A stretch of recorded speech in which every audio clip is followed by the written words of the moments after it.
Welcome back to another episode of the IBC Guys. I'm Dave. This is Mike. We got, I don't know, I'm a little biased. We got what I think is kind of a cool episode coming up. But before we get into that, we get asked the question quite often, Dave, Mike, why are you doing this? So we do it because we have a passion to help people understand what IBC is and then how it will fit into their life. It's not an if, it's a will. So we do that three ways. This podcast is to educate. We want people to have the information and then make their decision. No, IBC is not for me, or yeah, it is for me, and let's get rolling. The other thing we want to do, or the two other things, is we want to make sure we're available. We want to make sure that you have a spot that you can come ask questions, um, email us, call us, in the show notes, but I'm tasked by the people that help us with this to make sure I say it. So my email is dave@familybankingsolutions.com. Mike's email is mike@familybankingsolutions.com. We have a phone number, 507-205-2284. If you give that a call, either Mike or I will pick up, have a conversation with you. Just a couple of guys looking to help people. But the third way we try and make this happen is ask if you would like, share, subscribe, do all the things social media wise. This helps get the word out there. It's been likened to, rather than have an hour conversation with 40 different people, would take 40 hours. You can have an hour conversation with 40 people all at one time, or however many people listen. I don't know. We're getting our numbers up there. So I don't know how many are actually listening. I should be paying more attention to that. But it really has been a fun thing to watch and see and have those conversations that people are listening to and finding value from. So with that out of the way, today's episode, we're talking about Dave's IBC story. So I do have a story. Mike's a big part of it. But this is going to be more of a, not that we have really structured episodes, a whole bunch, but a less structured episode. And maybe telling some stories. Maybe Mike Stevens' story can pop in here or there. But I've been doing all the talking. Mike, on a beautiful, very cold day. It was -10 here today. I know you can beat that. How are you doing today? I'm doing good. And yeah, it's been cold here. So I can beat -10. But your chickens are doing all right. Earl the Chicken. I know he got a little frostbite here, but is he doing better? Yeah, chickens are doing fine. I mean, if it's -10 outside, it's -10 in the barn. There's no heat. So yeah, they survive. It's they do quite well actually. So Well, I don't know if I've ever talked about Earl, but Earl's my favorite chicken. He's probably the biggest one you have, isn't he? He's giant. yes, he's a huge chicken. Yeah. So Earl the Chicken. We have a funny story about that. He was probably five. Oh, he was probably six. He was wondering why Earl was wrestling, quote unquote, all the other girl chickens. So we kind of skirted around that one. He was winning. That's I think maybe what we said. He was just winning. But yeah, Earl the Chicken wrestling all the other girl chickens. So all right. I'm digressing. That may happen a couple of times as we talk about my IBC story. But yeah, I kind of we get the question, how'd you get into it? At the end, we'll hopefully answer, a little bit how we're using it. I've mentioned it several times in our podcast before. But a little bit of my background. I'm married to a beautiful woman. Her name is Jess. She's a wonderful lady.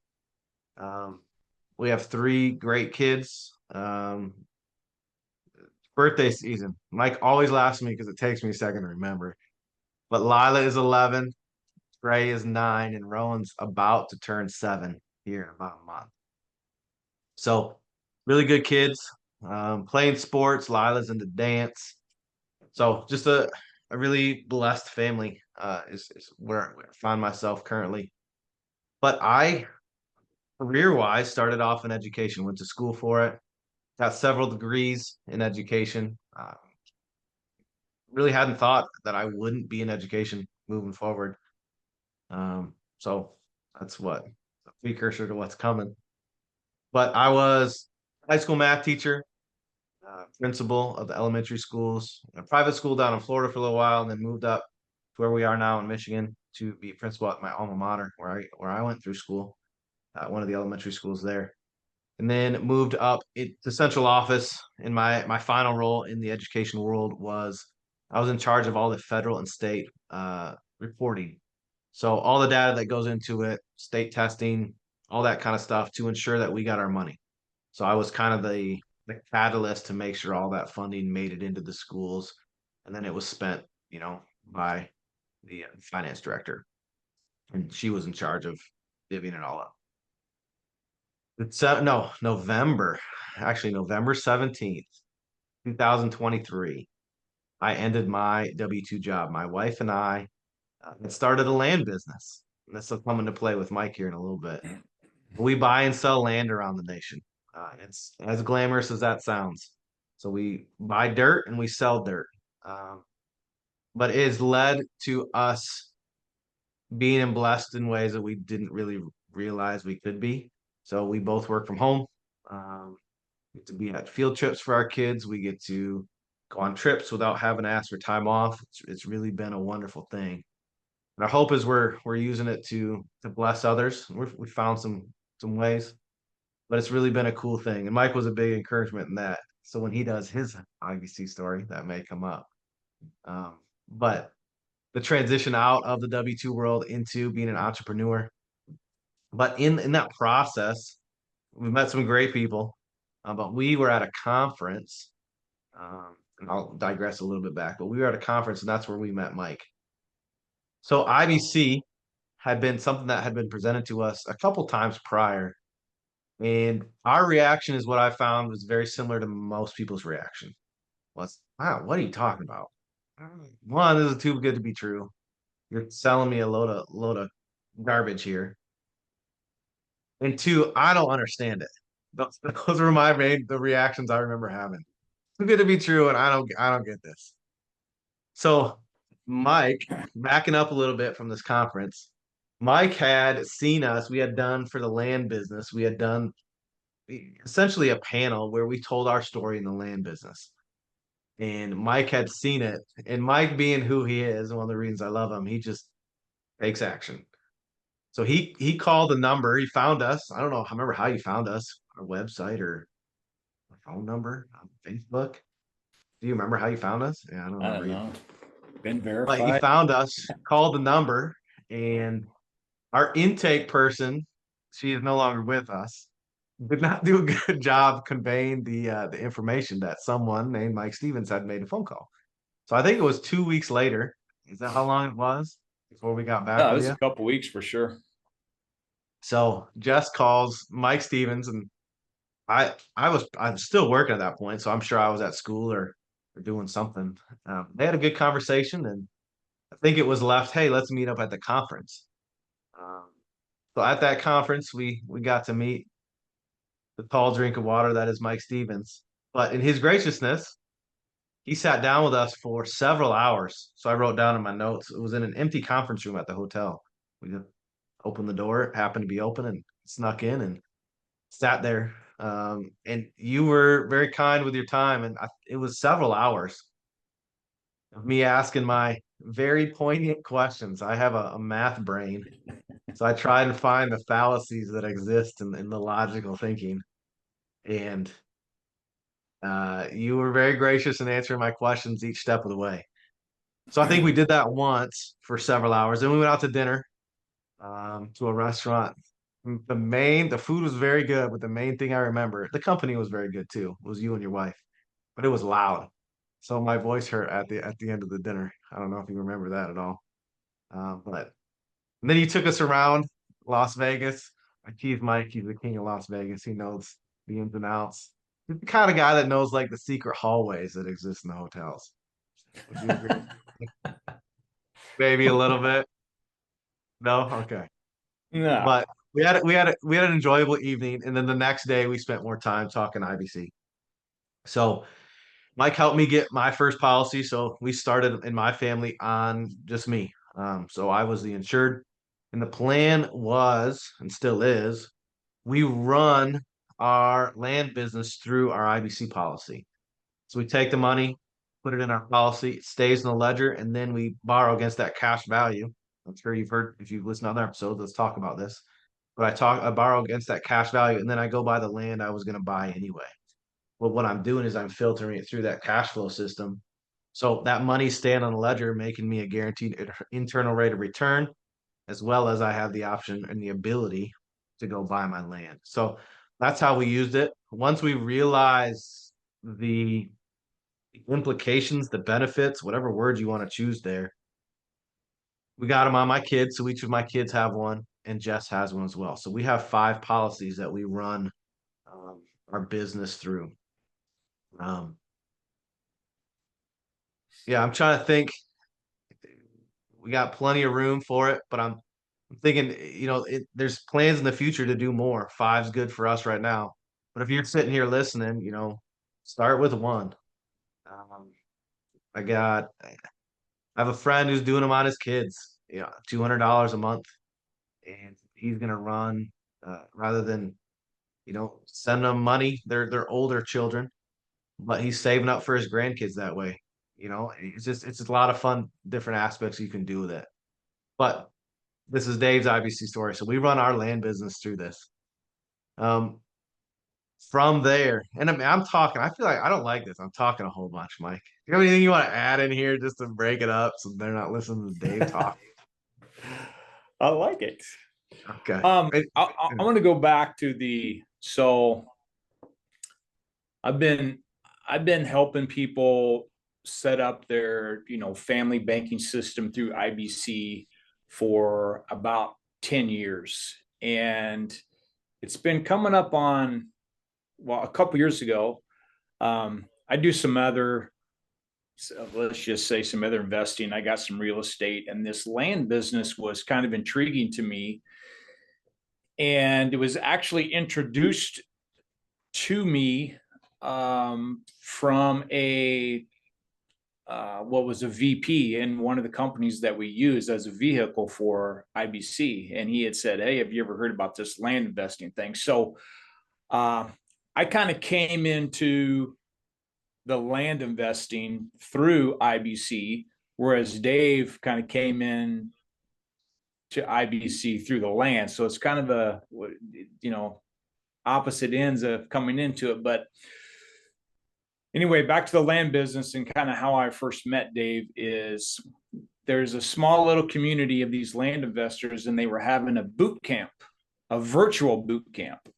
Well, I'm guessing it was probably started back when, everything else, COVID, where you can't get together. Yeah. So we're going to do it virtually. And so I'm like, I can sit in my office and I can just, check out this boot camp. And it's a couple days seminar, right? 2 days? Yeah, it was about 3 days.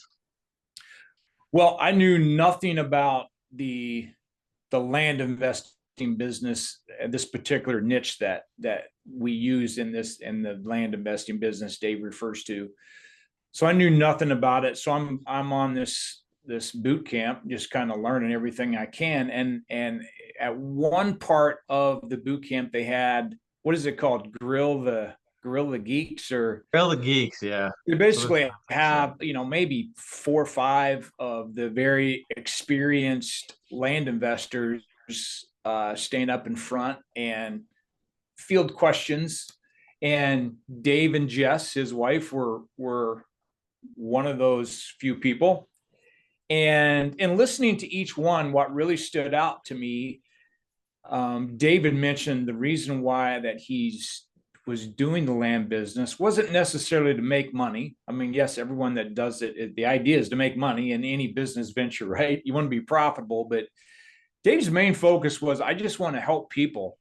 And he's got, some missions in his background and active in his church. And he expressed that this was a way that I can bless more people, like he said earlier.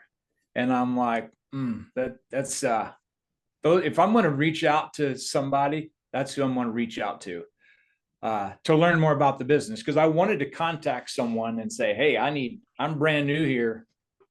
I need some help."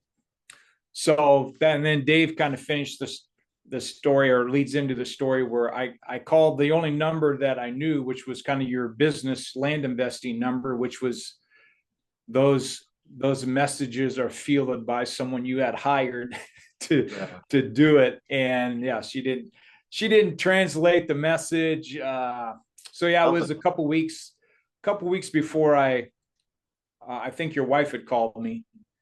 And anyway, we started chatting, and then long story short, the next boot camp, this is probably 3 months later, right? So this would have been April Yeah. of 2023. They were having a live in-person boot camp in Las Vegas. I love Las Vegas. And I'm like, well, I'm going to go out there. So my wife and I flew out there, and then Dave kind of picked it up from there, where we got to know each other and went to dinner and hit it off, and kind of the rest is history, right? Yeah, we were talking. So April 2023 is when we first met. There's been a lot of water under the bridge. So the big part of that is this passion for IBC. Mike already had it. He shared that with me. But he's kind of taken me under his wing and taught me kind of how to bless others in this capacity. And that's something. I mean, I got an education to do that. I wanted to fight for the less advantaged, maybe, and to make sure that they had some opportunities. The land business, we work to provide land. It's not an exclusive thing. We work to provide land to anybody that wants it. That's how our business model runs. And then IBC, I think everyone should have an IBC policy because it takes your money out of the system that is just poaching from you. It's taking your money away. And if you can run even small things, you start to see the benefits. That money is staying with you. So anyway, I caught that passion, and Mike has graciously again helped me be able to do that. And I've had a lot of fun in the last little while getting that done. Um, so my hope is to continue to do it. It's something I enjoy doing, and there's a lot of education that comes into it because it is a concept that rarely people know about. So you start at the beginning and you get the shape and understanding, and that's what I did in a math classroom. Is hey, let's talk about a polynomial. What's a polynomial? And then you start at the beginning, you talk about where it's applicable, and then how to use it to fit what you need. And that's what IBC is. Hey, what's IBC? Let's talk about it. Let's come up with a foundational understanding. And then it's not a matter of if, it's a matter of how IBC is going to work in what you're doing. And putting that puzzle together, watching that learning progression with people is a lot of fun for me. I've identified the same light bulb that goes off. Like when someone understood a math concept, I can see it when people get IBC. And I'll give you an example. It was funny. I was talking with a couple, and they had been connected through a friend, and they were very skeptical. And Mike, you probably had similar stories to this, and this may be how some people are feeling about IBC that are listening, but they're very skeptical. And we were talking through, answering questions, and I've been doing this long enough. I know where majority of questions are coming from because of the exact same questions that I had, and I've had them asked of me several times now at this point. But we're talking along, and the wife said, "Well, let's just, for example, and we're not going to do this." So she made that very clear. We're not going to go into IBC. But let's say if we did $5,000, what would that look like? So we laid out, you can do illustrations and things like that, but we talked through it, and then I watched that light bulb go off, and it was, wow, what would it look like for $15,000? And what would it look like for $20,000 a year? So we went from $5,000 for them and them not doing it. She wanted to make that implicitly clear. To I have a meeting with them, and I don't know if they're gonna do 15, 20. I don't know what they're thinking, but I almost guarantee that they're gonna do a policy because I watched that light bulb go off. And I'm not. This is not about Dave. This is about the process. And I had that exact same moment. And as soon as you catch this thing and understand it, it is life changing. So that is absolutely a part of my story, but it's been a lot of fun to live those moments with others in doing what we do. So I don't, do you have any similar stories to that? Yeah, I mean, everyone kind of comes into this with the same, basically the same. Okay, it sounds too good to be true. Why haven't I heard of it before? Super skeptical for all those reasons. Everyone kind of has the same initial reaction, but that's the fun part, like you mentioned, is to kind of walk them through kind of from an education standpoint, like here's really what's going on. And it's I mean, very simply, it's not an investment, it's just a cash flow system. It's putting money into a savings type of account and using that money to finance your life and feed that money through that system, just like you feed it through your own checkbook on just everyday expenses. And like it could be personal stuff through your household, cars, vacations, whatever, or it can be like you mentioned, where people are doing it from a business standpoint, as well. So yeah, I mean, I got tons of those stories as well, but I think they're kind of all the same. Is people are just it, and it is fun to see when the light bulb finally goes off, You where can it's see like, it. It's a lot now of I fun. You now I can get see it. it. So maybe that's a question for you. When did you see it in me? Maybe probably took a lot longer than most people. But do you remember when it happened for us? I don't know. I Uh, put you on the spot with that question. yeah, I don't know. Okay. You're Is there probably something annoyed you by all think my of? I don't know questions. that I remember exactly when it. I don't You're know. probably annoyed by all my questions. Oh, Mike, what about this? Mike, what? No, what about this? And you very patiently, okay, Dave, I mentioned this here. This is why. So you were a good teacher. I'll put it that way.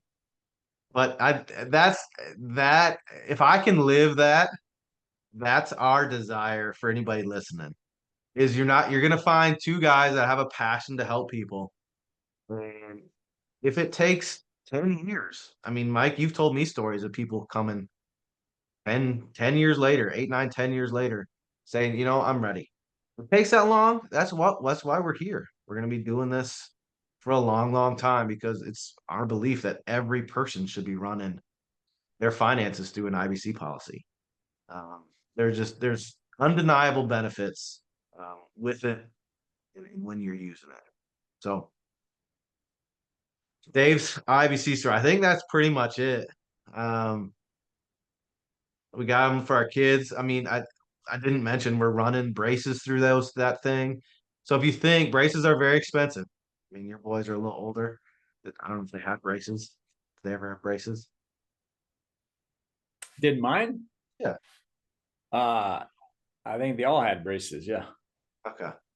So ours are my two oldest have had it. My youngest is likely going to have it. But the thought of we're paying for braces, they get braces, but that money is still staying on the ledger there, and it's continuing to earn me dividends and interest, even though my kids have gotten braces. I mean, that's a tangible example of how we're using it. Um, Instead of a 529 plan, it's been our family's choice to run it through IBC. And again, it's not an investment; it's a cash flow system. But if you're familiar with 529s, they're mostly specific to any educational opportunities, whether it's tuition, books, things like that. This I can do whatever I want with it, but it's going to go to college. I haven't set it aside that way. But before they get to college, I can use it for other things. I'm funding that thing, and it's a beautiful, beautiful cash flow system. So that's Dave's story. I don't necessarily like talking about myself a whole bunch, but my hope is that you can see maybe yourself in our story a little bit. Maybe we'll have Jess on sometime. Jess is a little bit more articulate than I am. It's my wife. She's awesome, but to tell her side of the story. Um, but we're full steam ahead with IBC and enjoying the benefits of moving forward with it. Do you have any other thoughts on Dave's IBC story? No, I think you covered it. I think that's good. All right. Well, the people want to know, and I want to put you on the spot again. When's Mike's IBC story coming out? Uh, That's the exact reaction I knew I was gonna get. yeah. So we'll just leave it at this. It's coming. So Mike's IBC story is coming. We have to build it up a little bit. Maybe like a big movie coming out. We'll put marketing. We'll build up the anticipation and the proper release date. What do you think? No? Okay. But I appreciate you taking the time today, Mike, to talk with me, just reminisce a little bit. That's always fun. If you're listening and this resonated with you, give me a call. I'll tell you more of my story. There's some things that you can tell on a podcast. There's some things you can't tell on a podcast. But I'll speak for Mike. We're both open books. We'll share with you what we can. And if that's something you want to talk about, give us a call. Again, phone number 507-205-2284. In the show notes is all of our social media. There's a Calendly link in there if you want to schedule a call with us. Our emails are dave@familybankingsolutions.com, mike@familybankingsolutions.com. That's where we run our IBC businesses through those emails. So we'll be sure to get back with you if you happen to email us there. Connect with us somehow. And I'll be excited. I wanna know your story with IBC. And I can't do it for you. You got to take that first step. But I'll be excited to walk that journey with you because it'd be a good one. And Mike's seen it. Mike's old, so he's seen it a lot. But I'd like to see your story unfold as well. So again, give us a call, find us on social media, do whatever you need to do, and we want to talk with you. All right. Any last parting words, Mike? I think that's good. All right. Dave's Appreciate story. it. That's good. All right. We'll talk with you next time.